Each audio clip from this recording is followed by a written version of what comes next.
Hello and welcome. This is Japan, and we are at our wonderful time of the week, our Evolve review. Honestly, the show has just been just good. I mean, we're 40 episodes in, and I feel like there's a lot of stuff that's gone right, wrong, but I think overall, when you think of like how WWE has done a lot of different things, this has been the best. Like Level Up was okay, main event not great. Speed never really was able to really get into that, even though it had some decent matchups, but. Man, this thing just seems to be evolving pretty good. And today was kind of like the cornucopia of like really getting some stuff together and like having some storylines. Like I feel like there's a lot of branching lines that will come from this episode in particular, so I'm kind of excited to see that. So let's jump into it. So right off the bat, we had Nikita Lyons versus Layla Diggs. We've been kind of having this small little storyline of like them fighting in the background, even though it's like Nikita Lyons wanted to help them or whatever just by being an ass, but wanted to help them with better views and stuff. It's kind of a feud I haven't really like got into. I think part of it is that like the in-ring work has not backed up to it. I don't know what's up with Layla Diggs. She was one of my favorites. I mean, I really thought she was like almost like top three at one point with like her first couple matches, and it's just not gone that way. I don't know if it's just maybe her opponents or what she's trying to do to like keep herself in whatever style of wrestling she wants to do, but I've just not been a big fan. I think I'd overall put this match in a C. It wasn't the worst. I think Big Cat, Nikita Lyons, still a lot of good stuff in here. I would probably put her a little bit higher than C, and I'd probably put Layla Diggs a little bit like a C minus. I'll put Big Cat at C plus, which is good for Nikita Lyons. How she's had a lot of difficulty connecting with a lot of people, but I think her move set, her abilities right now are kind of just good for Evolve. I think they work, and I think like if she continues going the way she's going, she can actually probably hone these skills a lot better. We also had Malik Blade in the VIP lounge. I feel like sometimes we just kind of have to throw the VIP lounge into these segments because it's like or like show them at least because we get like a little extra, maybe somebody who wouldn't have been on the card. I think it's a good idea to have it because they don't really do much. Sometimes they have a little bit to do with the match, like at the end of the show. This one really didn't have much of anything to do with it, but it still worked in a way that like we at least got to see an extra superstar tonight. So I put it in C. It wasn't even bad, but I'm still glad they did it. Maybe put it in B. I mean, it's decent. Then we had Dante Chen versus Drake Monroe. God, I'm not. I don't know. It's something similar to that, but I cannot pronounce it off the top of my head now.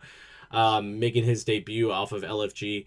There's a couple things about this. I think one, Dante Chen being saying that he's the measuring stick of Evolve and that he was the measuring like the gatekeeper of Level Up is an interesting premise to do. I don't think that's at all what feels like with his character. But if they were going to do that and be like, okay, yeah, let's do that, don't have him lose here. Like, why would you have him lose? I mean, he's the measuring stick, and like he lost this match. It wasn't like a super close one. Like, it felt very one sided on Drake's side. I feel like the match was better than the Nikita Lyons Layla Diggs match, but I probably wouldn't put it much higher than that.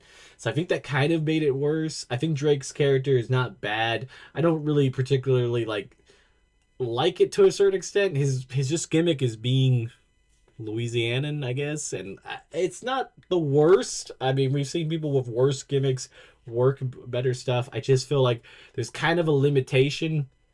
And honestly, with him, in the next segment we're going to talk about with him maybe joining, Jax Presley and God, the other guy, that would have actually been a cooler storyline. I know he was saying like, oh, I don't want to be part of them. I just want to like, get my footing in and then figure it out from there. Just wasn't the call. I think this would have been a really good place to put him as them being the tag team and him being kind of like not the leader at first, but then kind of grow into maybe being a more confident leader type. I feel like they could have done something like that. So I'll put the match in the C. I did like the promo afterwards. I didn't think it was that bad. I just kind of think it was the wrong decision. So I guess I'm going to put it in B. And the reason why they were trying to get Drake Monroe, they were talking about that they're going to have a five-man gauntlet match, which is kind of something similar. I said like when we had the War Game stuff, it's just like having this big thing because the men's storyline is just purely ID program versus performance enhancement or like performance center talent. They don't really have much of else going on with that. It's just that's the big storyline that they're going to use because now that the Vanity Project's kind of weak, that's what they're going to be doing for a little bit. But the winner of the match, whoever's the last person in the match, will be able to have a number one contendership title match after obviously Sean Legacy or Tate Wilder at the end. They're going to be the number one contender, and then so a number like I guess like the second number one in contender. I don't know what you would say next up after that. Interesting, but they also get to decide an entire show. We saw kind of what the performance enhancement talent. Why do I say performance center talent is going to look like? I think it's going to be Sean Legacy, Marshall Mathers, Aaron O'Rourke, Cappuccino Jones, and Eli Knight. I could see them possibly switching out Sean Legacy because they kind of played the injury angle at the end, like that he might want to sit out and maybe they'll sub in Timothy Thatcher. But like Thatcher also has some stuff, so they might be trying to find somebody. It could be possibly Itzgall, it could be somebody else debuting. So there's like a lot of different things. Then we have so like just in that idea with just the gauntlet match, it'll be next weekend or next Wednesday.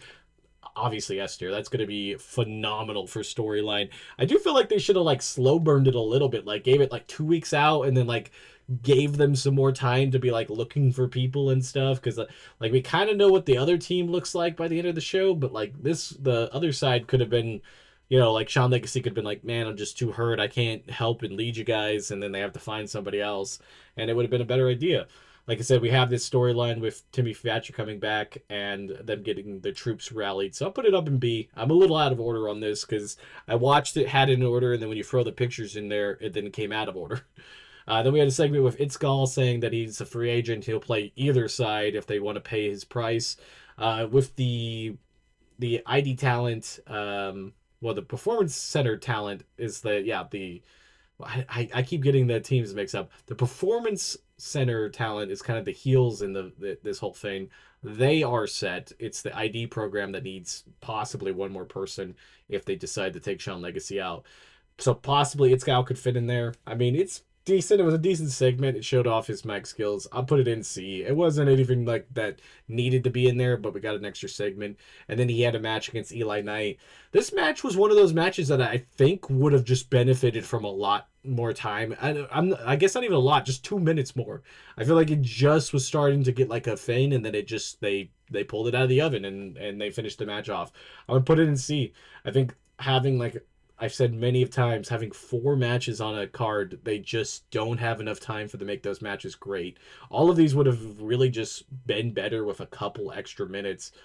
Then we had Kendall Gray and Kylie Bright. Kylie Bright was talking about like that she needs to go out on her own. I don't know if that means like she's just in Evolve or she's gonna like disappear for a little bit, maybe like go in the indies. It kind of felt like a little bit of a weird wording on her part, but I definitely think she's gonna come back and go after Kendall Gray, her best friend. I mean, they kind of said like, oh, they'll do it as friends, but I do think she might just turn on her at some point, which would be great storyline. It'd be great for Carly Bright's character too, because like she could really do something there, especially with beating Kendall Gray, who's just red hot right now. So they could literally make fire with 2 stars right here by using this storyline correctly. So I'm going to put it up in A tier because I think there's definitely something here that could be good.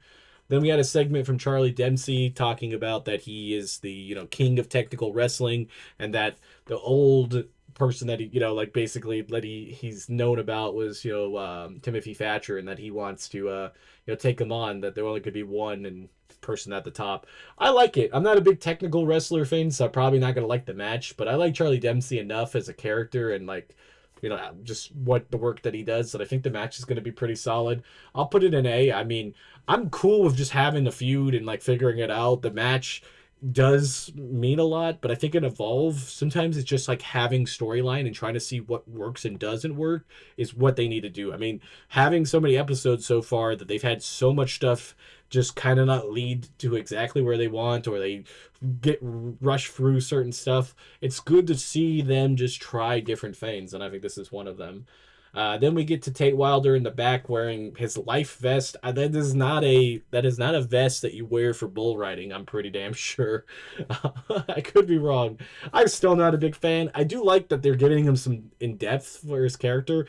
I just wish it wasn't on Tate Wilder. Again, not trying to hate on him, but it just feels like his character, the cowboy gimmick, is just not worth it. And putting him in such a pivotal role, this character that he has currently could be one of the biggest stars just based off of the story they're telling around him, because he's stuck in between, wanting to help a friend out, Sean Legacy. Obviously, stuff happens in the main event, which I think will push him towards the PC talent. And I really do think that, like, that's a decent storyline they're telling. I just don't want it to be Tate Wilder. Again, it's like I hate to hate on a guy, but it's just like there should be other people. I think in general, I think this team is really good. I really think the performance center stuff is, they got a stacked team. It's going to be very difficult for them to lose this with Keanu Carver and the two big football players. It's very difficult. So I'll put this in A. I think this whole storyline's been great. I just wish they would have given him one extra week. I think would have really worked to get this fully cemented out, and it would have saved them a lot of extra time to like do other stuff. So, kind of weird they rushing it. Then we got a back segment with Wendy Chu, um, just basically still in her like therapy thing, but then she gets attacked by Chantel Monroe. Again, it's been an okay story. I do like Wendy a lot. I do like that she's had a pretty solid character and a solid run so far. She's probably been one of the most consistent people in the entire Evolve universe right now of these episodes. So I like it. I'll put it up in B. I'll see where it goes. I really feel like at some point they got to do something with her character, to do something with her. It's like she's great to be right there in that middle, but like she's got to take that step to go either towards the main event, or what are you going to do with her, to a certain extent. Then we get to the main event. Had a lot of different things here, so we'll go over it. Super Sean Legacy versus Tate Wilder, for the number one contendership for the Evolve title. So basically, I'm going to start with the match itself. I think it was cooking pretty decent. I feel like it was not Sean Legacy's greatest match on Evolve. I think like he was a little limited to what Tate Wilder could do. Tate Wilder, I think, was probably one of his better matches. So I'd probably put the match itself in a solid B until we get to the ending. I do like what they did there. Basically, Sean Legacy gets taken out to the outside. Tate Wilder gets taken to the outside. The performance center people come out because the ID program people were in the VIP lounge. They kind of go back and forth.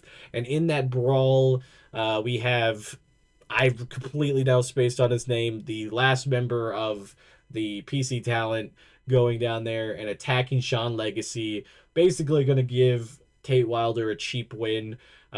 He throws him into the metal, and then he tells Tate Wilder to get it. Tate Wilder refuses. Cappuccino Jones comes over there to save, take out the new guy, and stuff. He accidentally hits Tate Wilder down. Sean Legacy gets back up, sees Wilder down, and then capitalizes.